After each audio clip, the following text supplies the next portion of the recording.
We needed to have this men's event because there's a narrative that we can't work together, we don't work together, and we won't work together. So a brotherhood event drew a picture and created relationships across difference for men that have some of the same situations in their lives.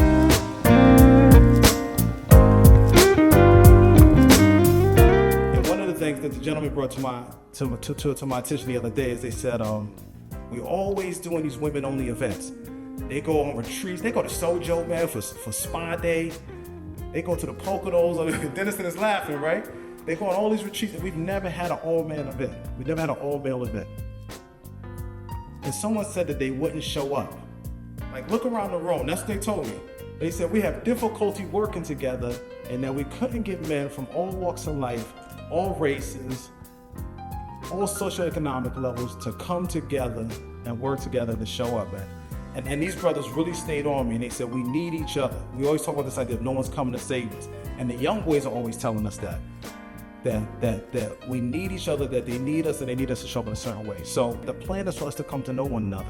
The plan is for us to make commitments to continue to do the work that we do to change our community and to understand that together how much stronger we are. Someone like myself, I haven't been incarcerated for that part of my life is over a decade ago. But to meet with brothers that are fresh coming home, that are just where I was at, was really humbling. And also to meet brothers that were down for like decades at a time, you know, while we were all out here doing what we were doing, going in and out. These are some of the brothers that they didn't feel like there was light at the end of the tunnel. And then to see a light at the end of the tunnel actually someday, it's humbling. Then to be out here just moving around and doing whatever they're doing. It's just a great experience. 5 months ago, I was in prison. Just came home from doing 12 years.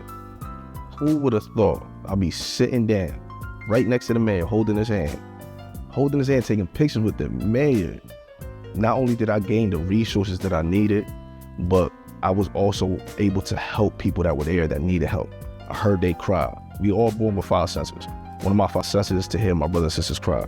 So to hear somebody going through what I went through a few months ago, and I was able to give him the help that he needed or guide him down the right path, that it was a blessing.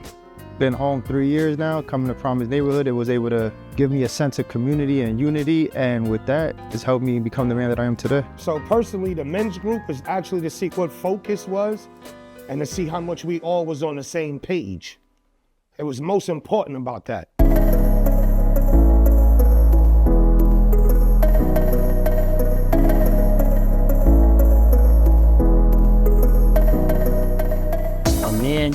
Is only as good as his weakness. Without a weakness, you can't be a man.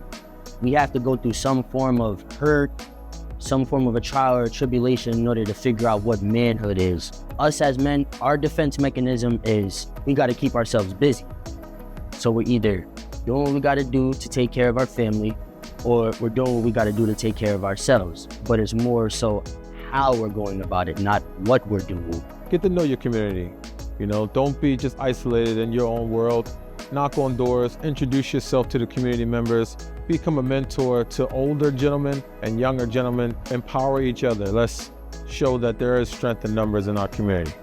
We need these community organizations more badly than anyone realizes. There are very few community organizers that exist anymore. And so just the fact that they are in the communities and doing their work is critical, and we need more. And we need young men to see them doing this work, to recognize that it's important, that it's needed, and it exists, right? That being a representative of your community and standing in the light to shed your experience and your knowledge on young men is critical. So we always talk about this idea that we are each other's medicine, that we need to be bonded to each other, we need to be in relationship with one another, and we need to be working together, not in isolation, but collectively to change our lives, to change our families, and to change our community. And that's exactly what we came together to do. We came to look at ourselves as fathers, look at ourselves as sons, look at ourselves as brothers, look at ourselves as neighbors, and look at ourselves as leaders.